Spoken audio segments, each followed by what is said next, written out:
नमस्कार, मैं हूं स्वाति रायना। भगवान तो सर्वशक्तिमान होते हैं जिनके आगे किसी की नहीं चलती, लेकिन कई बार ऐसे मौके भी आए जब भगवान को भी झुकने के लिए होना पड़ा मजबूर, करनी पड़ी हाथ जोड़कर प्रार्थना, तब जाकर उनके जीवन में लौटी खुशियां। हम बात कर रहे हैं त्रिदेव की, जिनसे कई बार उनकी पत्नियां उनसे रूठकर चली गईं। तो इस कड़ी में हम आपको सबसे पहले लेकर चलते हैं पंढरपुर, जहां रुक्मिणी भगवान श्री कृष्ण से रूठकर आ बसी हैं। और इतना ही नहीं, आज भगवान श्री कृष्ण और रुक्मिणी अलग अलग मंदिरों में विराजमान हैं।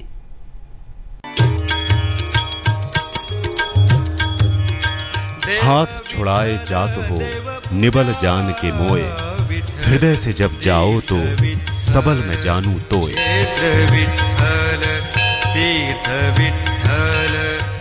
कुछ ऐसे ही भाव रहे होंगे श्री कृष्ण के उस परम भक्त के, जिसे दर्शन देने की चाह में भगवान स्वयं भक्त के दर तक चले आए। देव विठ्ठल देव पूजा। न सिर्फ चले आए, बल्कि जिस कारण से इस नगर तक आए थे वो काज ही बिसरा गए। और इस तरह महाराष्ट्र का ये छोटा सा नगर पंढरपुर बन गया परम तीर्थ पंढरपुर धाम, जहां विठ्ठल रूप में पूजे जाते हैं श्री कृष्ण, और दूसरी तरफ आराधना होती है उनकी रूठी हुई पत्नी रुक्मिणी की। विठ्ठल विठ्ठल विठ्ठल विठ्ठल विठ्ठल विठुराया।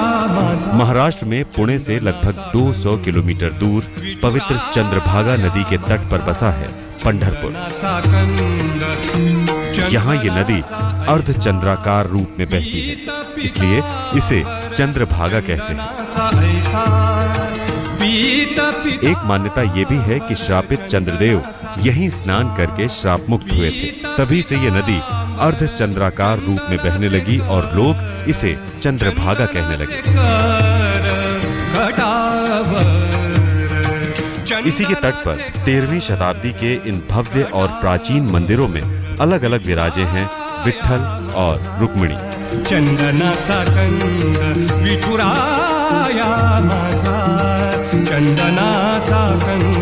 विठ्ठल और रुक्मिणी, कहते हैं कलयुग में सारे तीर्थों में यही सर्वश्रेष्ठ तीर्थ है, क्योंकि यहाँ सारे देवता वास करते हैं।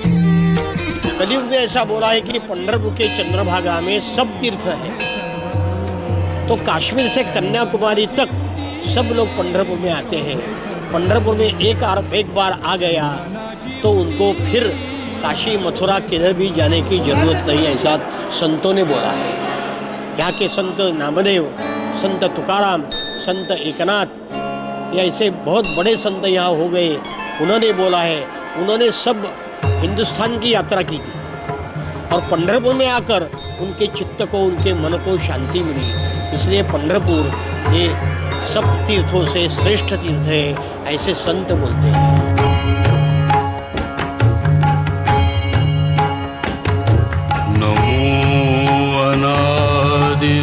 पद्म पुराण में उल्लेख मिलता है कि भगवान कृष्ण से रूठकर रुक्मिणी द्वारका से यहीं आकर तपस्या करने लगी। जब कृष्ण उन्हें मनाने यहाँ आए तो उन्हें अपने भक्त पुंडलिक का स्मरण भी हो आया।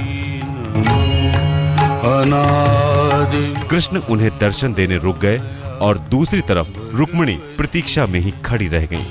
कहते हैं तब से जाने कितने ही युग बीत गए। इधर रुक्मिणी कृष्ण की प्रतीक्षा में रूठी खड़ी हैं और उधर श्री कृष्ण कमर पर हाथ रखे अपने भक्त को दर्शन देने की बाट जोह रहे हैं।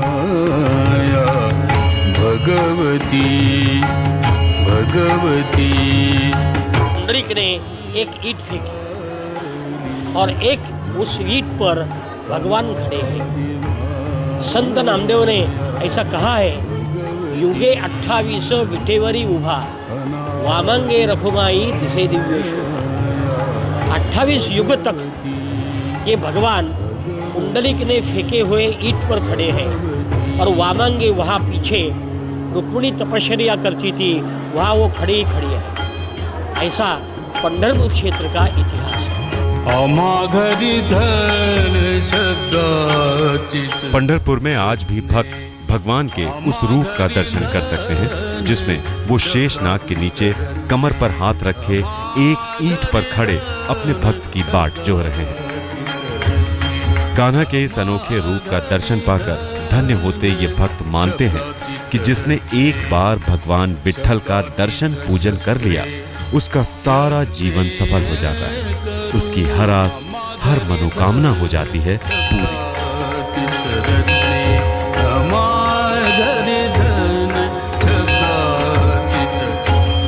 सृष्टि की रचना परमपिता ब्रह्मा ने की, ये तो आप सब जानते हैं। लेकिन क्या आप ये जानते हैं कि एक बार ब्रह्मा से भी हो गई थी भारी भूल? जी हाँ, एक ऐसी भूल जिससे उनकी पत्नी ना सिर्फ उनसे रूठ गई, बल्कि हमेशा हमेशा के लिए उनका साथ भी छोड़ गई। यही नहीं, पत्नी के गुस्से का ही यह परिणाम था कि आज सृष्टि की रचना करने वाले की पूजा सिर्फ पुष्कर में ही की जाती है। आखिर ब्रह्मा जी से ऐसी कौन सी हुई थी भूल? जानते हैं इसकी पूरी कहानी।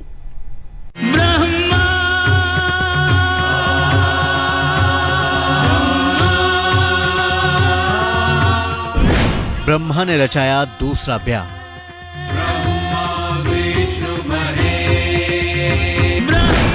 पत्नी सावित्री हो गई नाराज, दे दिया परमपिता को श्राप।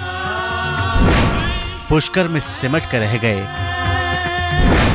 सृष्टि के रचयिता।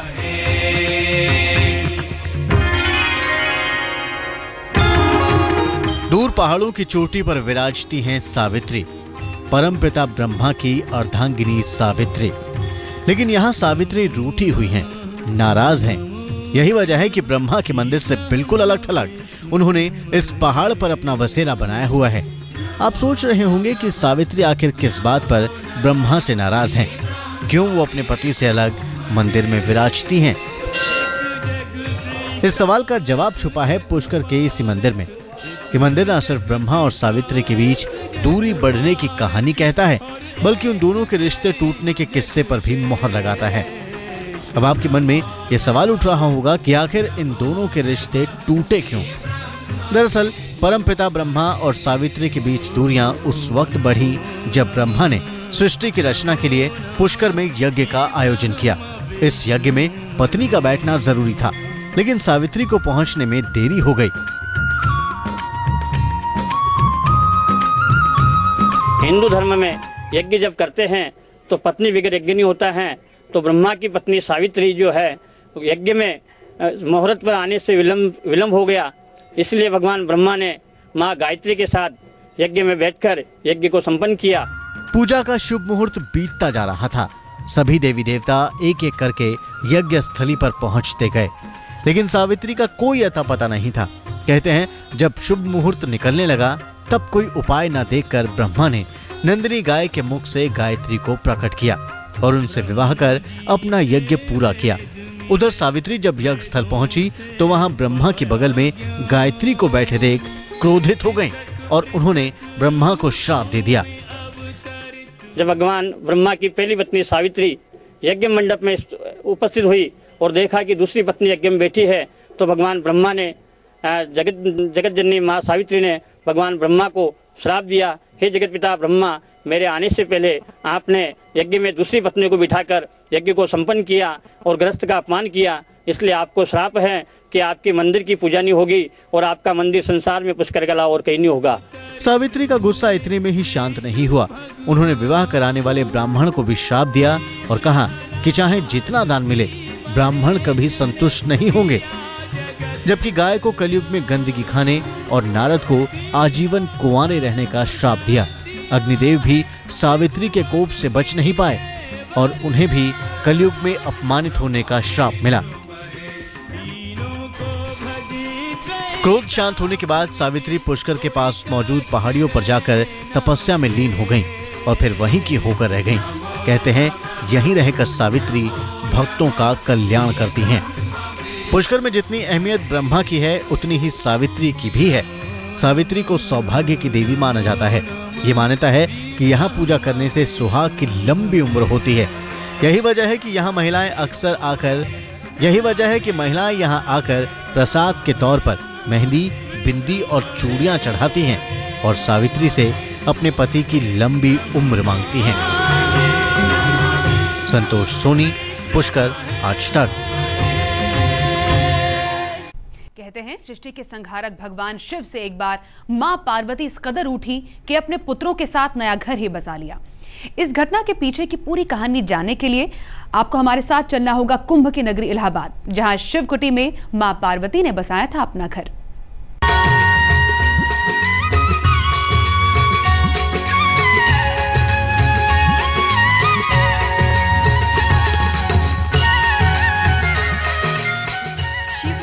पार्वती की परीक्षा, रूठ गई शिव की संगनी, छोड़ दिया कैलाश पर्वत, प्रयाग में बस गई पुत्रों संग, अरिकुल कंटक नाशिनी, को कही सके प्रयाग प्रभावु। देव नगरी की महिमा का गुणगान करने के लिए देवताओं के पास भी शब्द नहीं है। परम पिता की बसाई इस नगरी को देवलोक की राजधानी भी कहा जाता है। यहाँ कण कण में बसते हैं तीर्थ, यहाँ के कोने कोने में है देवताओं का वास, जिसके कारण प्रयाग कहलाता है तीर्थराज। धरती पर प्रयाग है वैकुंठ का द्वार। धरती पर मानव और मुक्ति का मिलन करती है मोक्षदायिनी गंगा की अमृत की धारा। संगम से 1 कोस की दूरी पर स्थित है वो स्थान जहां गंगा करती है प्रयाग में प्रवेश, जहां महादेव की चरण पखारती है पतित पावनी गंगा, और इसी के किनारे बसा है वो धाम जो साक्षी शिव और शक्ति के अनोखे रिश्ते का, प्रेम में एक दूसरे से रूठने का, एक दूसरे की मान मनुहार का।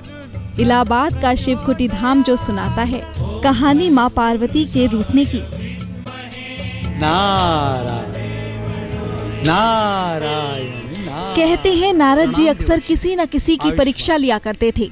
एक दिन नारद जी पहुँचे कैलाश और उन्होंने भगवान शिव से पूछा कि क्या माँ पार्वती उनके मन की हर बात बिना कहे समझ जाती हैं। महादेव ने नारद जी का जवाब देने के लिए माँ पार्वती की परीक्षा लेने का निर्णय लिया। ओघर दानी कठोर तपस्या में लीन हो गए। भोलेनाथ को घोर तपस्या में देख जब उनके गण उन्हें जगाने पहुँचे तब भी शिव नहीं जगे। परेशान गण माँ पार्वती की शरण में पहुँच गए। माँ पार्वती ने भी बहुत कोशिश की महादेव की तपस्या तोड़ने और उनसे बात करने की, लेकिन शिव उनकी बात अनसुनी करते रहे। कहते हैं कई दिनों की कोशिशों के बावजूद जब शिव नहीं उठे तो पार्वती रूठ गई और अपने पुत्रों गणेश और कार्तिकेय के साथ कैलाश से निकल पड़ी। माँ पार्वती जब चलते चलते प्रयाग में गंगा किनारे पहुंची तो उन्हें अपनी गलती का एहसास हुआ। तब माँ पार्वती ने यही कुटिया बनाकर भोलेनाथ की आराधना शुरू कर दी। उधर भोलेनाथ को भी अपनी गलती का एहसास हुआ और उन्होंने माँ पार्वती के सामने प्रकट होकर पूरी बात बताई। भोलेनाथ के मन की बात ना समझने के लिए माँ ने महादेव से माफी मांगी और इलाहाबाद में अपना अंश स्थापित कर कैलाश लौट आई। माता पार्वती यह सुनकर प्रभु के पास आई और प्रभु को उन्होंने मनाने का प्रयास किया, परंतु प्रभु अपनी ध्यान मुद्रा से नहीं हटे, जिससे माता पार्वती व्यथित और व्याकुल होकर अपने दोनों पुत्रों के साथ कैलाश पर्वत से हरिद्वार आई और वहाँ से वे प्रयाग आ गए और उन्होंने प्रयाग में आकर शिवकुटी की स्थापना करी। प्रयाग में गंगा किनारे जहाँ माँ कुटिया बनाकर रह रही थी उसे आज शिवकुटी के नाम से जाना जाता है। संगम से 4 किलोमीटर दूर बने शिवकुटी मंदिर में आश्रम और मंदिर में हर साल सावन के महीनों में मेला लगता है। प्रभु श्री राम भी माता सीता के साथ 14 वर्षों के वनवास के बाद अयोध्या वापस जाते हुए यहाँ रुके थे और कुटी शिवलिंग की स्थापना भी की थी। पद्म पुराण में इस स्थान को कोटि तीर्थ कहा जाता है। कहते हैं यहाँ रुद्र मंत्र का जाप कर पूजा आराधना करने से कई गुना अधिक फल मिलता है। आज तक ब्यूरो। धर्म की हमारी आज की इस खास पेशकश में बस इतना ही। आप देखते रहिए आज तक।